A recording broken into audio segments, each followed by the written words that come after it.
First, you have some time to look at questions 1 to 4.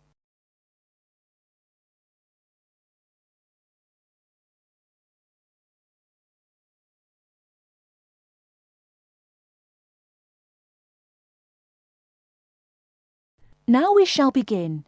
You should answer the questions as you listen, because you will not hear the recording a second time. Listen carefully and answer questions 1 to 4.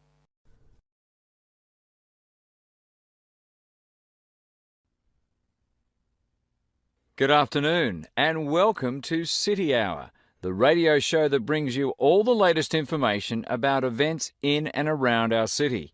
Today we have with us Cynthia Smith, who is heading up this year's City Fair. Cynthia, would you start by giving us some of the basic information about the fair? Where will it take place this year? I'm glad you asked that question because I know most people will be expecting the fair to be at the fairgrounds as usual, but we've had to change the location this year due to some construction work. You know, they're building the new high school in that neighbourhood and they've been using the fairgrounds as a place to store construction materials. So we've moved the fair to City Park, which I think is a wonderful location. Yes, that will be a great place for the fair. I understand that the fair begins on Friday morning with a special opening event. Actually, it won't begin until that evening, but you're right about the special event. Traditionally, we've begun with a parade, but this year our opening event will be a special dance performance. And the most exciting part is that the mayor will be one of the dancers. The mayor is a woman of many talents.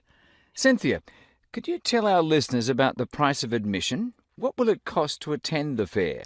We're trying to keep the price down as much as possible. A 3-day pass is just $25, or you can buy a Saturday or Sunday only pass for $15. The opening event on Friday, the dance performance, doesn't cost anything to attend, and we're hoping a lot of people will come to watch that.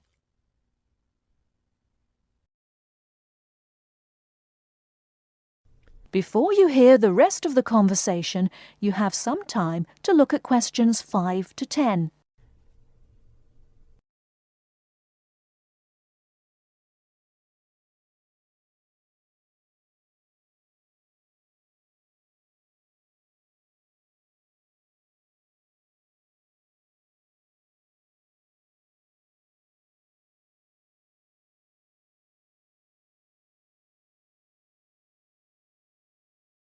Now listen and answer questions 5 to 10.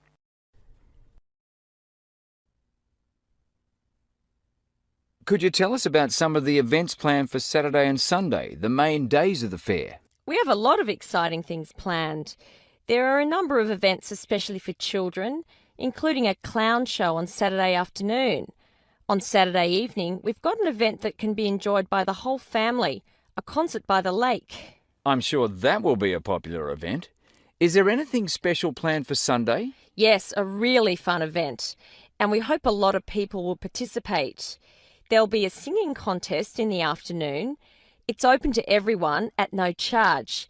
It doesn't matter whether you're an experienced singer or not. If you've always dreamed of singing on stage, this is your chance. That sounds like a lot of fun. I think it will be. I'd also like your listeners to know that besides the special events I've mentioned, there will be things taking place all weekend. For example, at the food court, international food will be served. You'll be able to sample dishes from all around the world. There will also be special games for children at different locations around the fair. Will there be things people can buy, souvenirs, anything like that? We have a large area set aside where there will be crafts for sale. This will be an opportunity to buy many lovely handmade things and to get to know some of our local artists and craftspeople as well. It sounds like there will be a lot of fun for everyone at this year's fair. Thank you for sharing the information with us, Cynthia. Thank you for inviting me.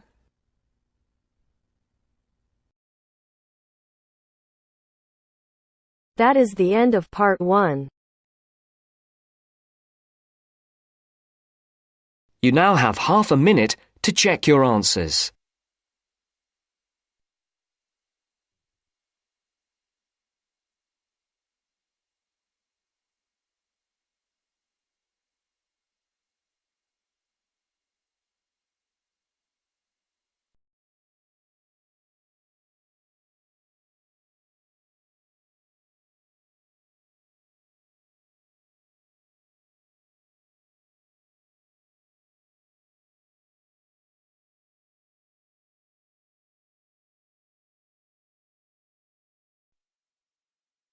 Now turns to Part 2.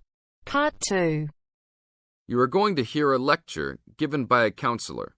First, you have some time to look at questions 11 to 15.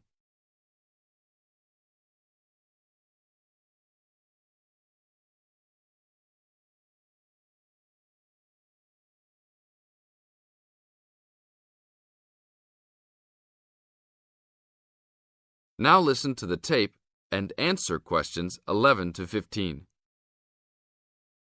Hi, I am your counselor for this year.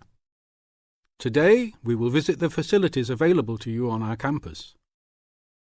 As students, you should take advantage of everything you have available to you. How many of you like sports? Well, I hope most of you do, because our school has great sports facilities. We have an indoor gym with state-of-the-art equipment. First, I want to tell you about our basketball facilities. There are 2 basketball courts. Both are full court and open for student use. We offer basketball leagues that all students are invited to join. Just sign up with a team. Usually, there are games on the courts, but during league time, only the teams are allowed to use the courts. The basketball courts are open 24 hours a day. If you want a job, you can be a referee at the games. Next, I want to tell you about the tennis facilities. We have 5 tennis courts available for student use. The tennis courts are open every day, 8 a.m. until 10 in the evening. You should call ahead to reserve a court because they are very popular and can often be booked weeks in advance. There are rackets and balls available for rent at the front desk of the courts. There is an Olympic-sized swimming pool that is open for students and the general public. There are also showers and locker rooms available. The swimming pool is open every day, 9 a.m. until 7 in the evening. There are openings for the position of lifeguards, so if you are looking for a job in the sun, this might be good for you. Now look at questions 16 to 20.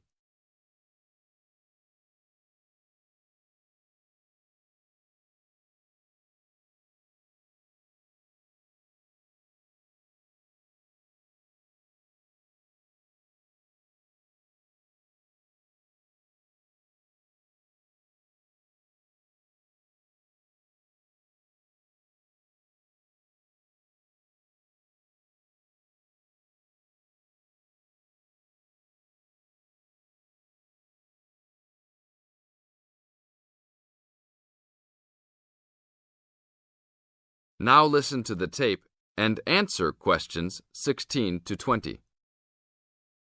There are also 2 weight rooms and a gymnastics room. The weight rooms have all the standard equipment available. Please check with the gym to see the open hours because they vary from time to time. The gymnastics room is usually not open for individual users because there are almost always classes held in the room. However, if you are interested, you may sign up for gymnastics classes. Plus, if you like martial arts and boxing, we offer classes for everyone, from beginners to advanced students. Please check the schedule for availability. There is everything available, from Chinese wushu to Brazilian wrestling. I will talk for a brief moment about our library system. Our campus has 3 libraries available to undergraduate students, 1 additional graduate library and 1 faculty library. The libraries are open daily until midnight except for during testing periods, when the libraries will be open 24 hours. Please look on a map to see where the libraries are located. All students with a valid ID can check out books, with a maximum of 10 books at a time. Books can be checked out for a 2-week period and then renewed for 1 month maximum. After that, there is a $1 fine per week that the book is overdue. I will repeat that. There is a hefty $1 fine per week. So it is a good idea to return books on time. If you lose a book, then you will have to repay the library for it, plus a fine. If you damage a book, most likely you will have to repay the value of the book. So please, enjoy the library facilities, but take care of the school's belongings. The library is also equipped with 200 computers for student use. They are all internet ready and available for use. You must sign up at the library for 1-hour time slots. You may sign up for up to 3 consecutive slots at a time. No one can use the computers without first signing in at the library. That is it for now. Thank you for your attention. That is the end of part 2.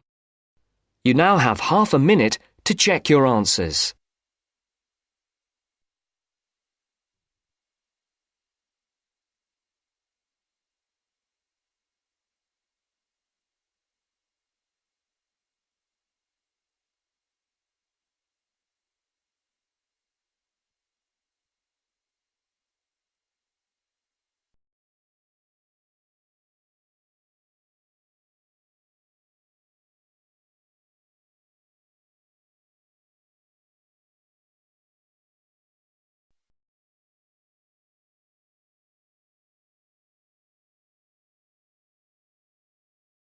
Now turns to part 3. Part 3. You'll hear a tutor and a student discussing transport. First, you have some time to look at questions 21 to 25.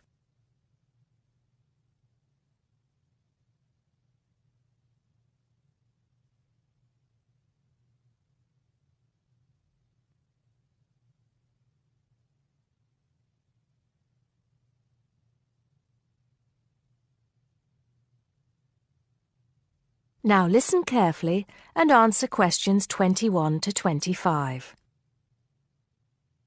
Come in, John, come in. How's the paper going? Morning, Mr. Taylor. Pretty well, actually. Good, good. It's not all about bicycles, is it? I know you've got a thing about bicycles. Yes, but that's just... There are other ways to get around town, you know. Yes, I know, and I think I've researched pretty well all of them. Right then. So your paper's about urban transport in London, eh? Not just London, but that is going to be the focus. I've also looked at urban transport systems in cities around the world: Madrid, Beijing, Mexico City, Amsterdam, Paris, other countries too. You have been busy, haven't you? What's the purpose of your study? Well, 2 things really. I want to see if there are more efficient ways of organizing urban transport systems while cutting down on traffic congestion, and of course pollution, and to find ways of encouraging people to use public transport instead of their cars. Let's start with that then, with cars. I think you'll have a hard time thinking of ways to persuade people to swap their cars for a crowded bus or underground train. They're convenient, comfortable, faster, and sometimes they're a status symbol too.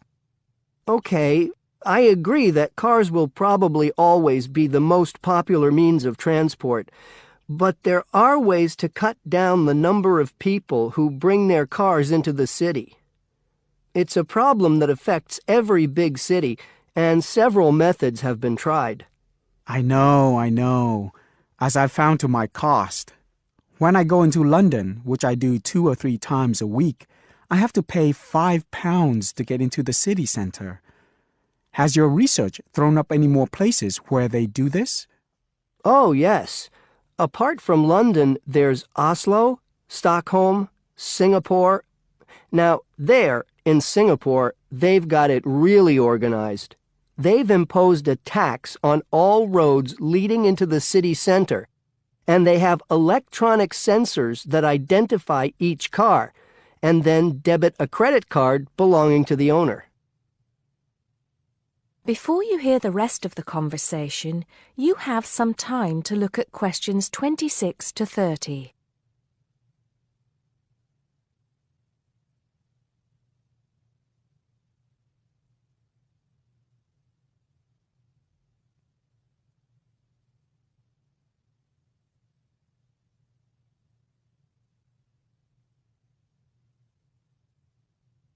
Now listen and answer questions 26 to 30.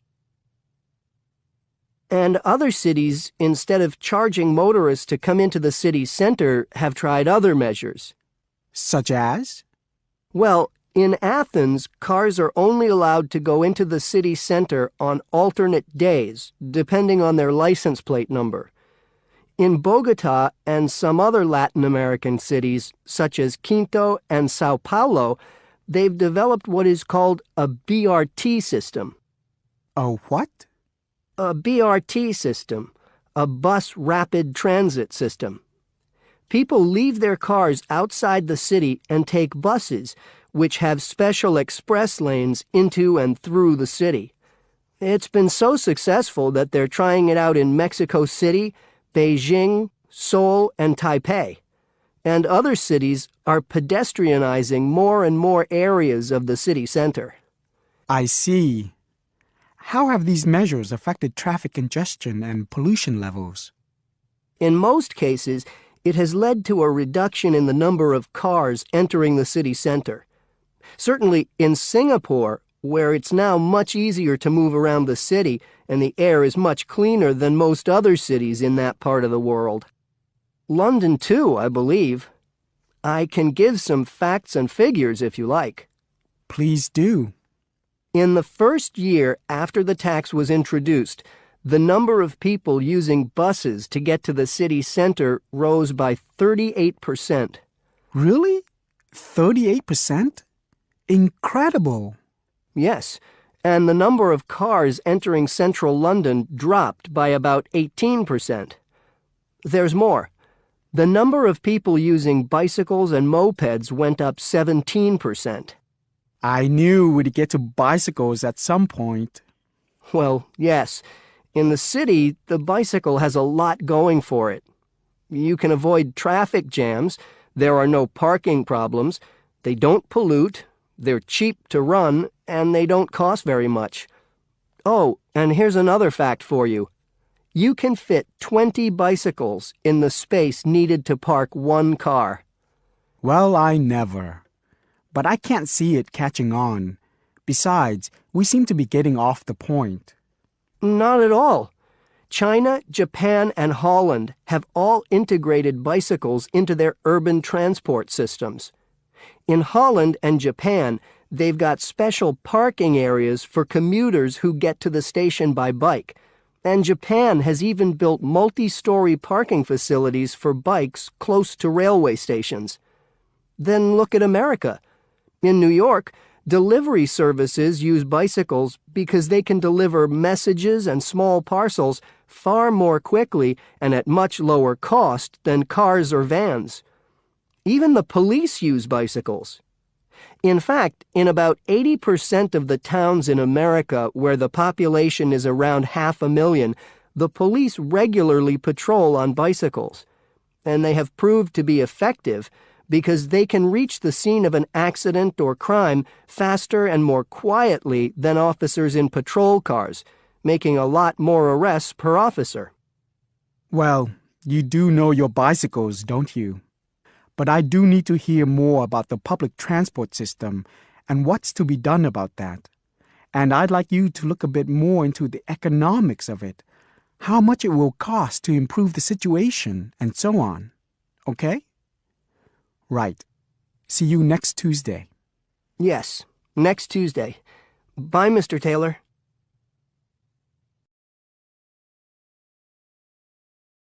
That is the end of part 3. You now have half a minute to check your answers.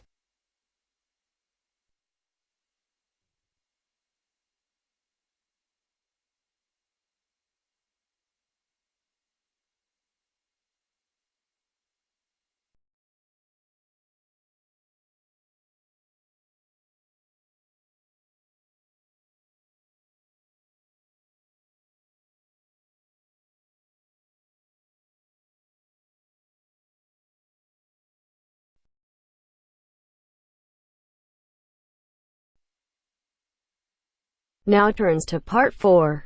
Part 4. You are going to hear a conversation about using recorded delivery and registered post. First, you have some time to look at questions 31 to 40.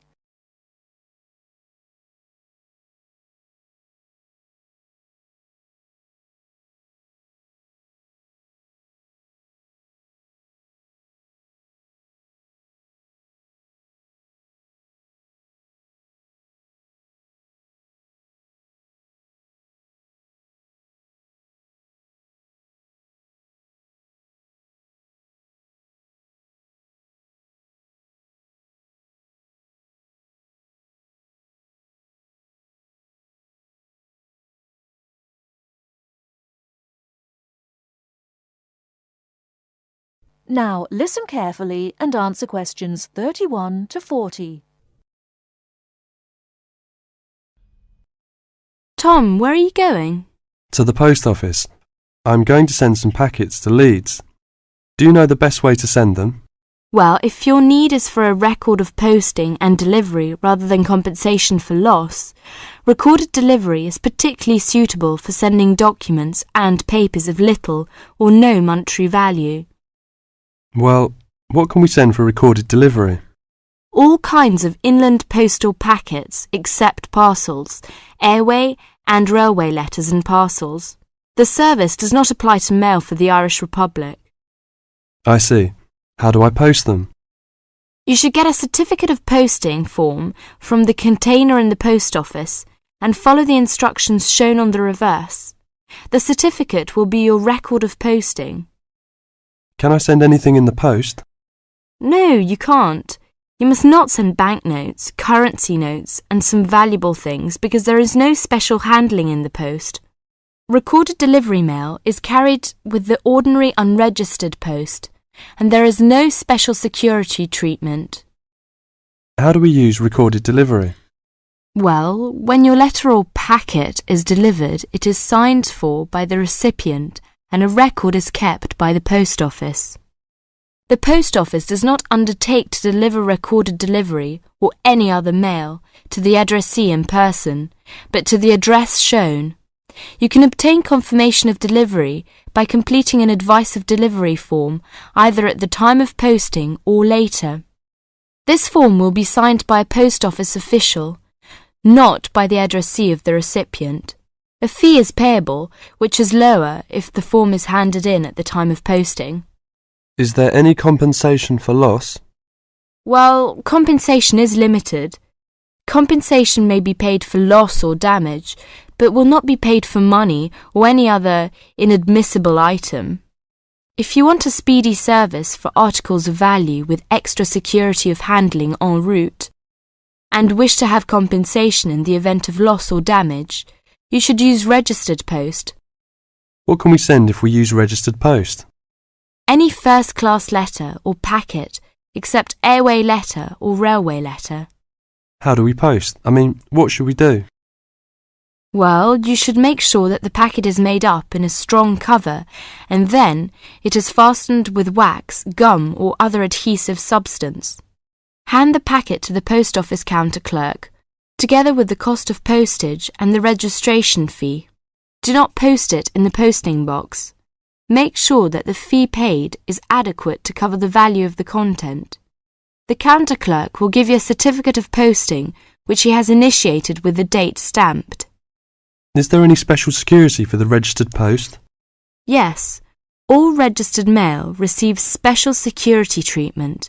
Packing is very important because registration is not in itself a safeguard against damage. The contents of registered packets must be adequately packed. How do we pack then? Do we have to use special envelope? Yes, you have to send the articles in one of the registered letter envelopes sold by the post office. These envelopes are already stamped for first-class postage and have the minimum registration fee. What about the compensation? Compensation will not be paid for the following articles, such as banknotes, currency notes, trading stamps, coupons, and some valuable things, unless they are enclosed in one of the registered letter envelopes sold by the post office. I see. How does it deliver? The recipient on delivery signs for your registered mail. The post office does not undertake to deliver registered or any other mail to the addressee in person, but to the address shown. You can obtain confirmation of delivery by paying an additional fee and completing an advice of delivery form, either at the time of posting or later. If you require the recipient's signature on the advice of delivery, the form must be handed in at the time of posting. Otherwise, a post office official will sign the certificate. The advice of delivery fee is lower if the form is handed in at the time of posting. Thank you very much for all this useful information. That is the end of part 4. You now have half a minute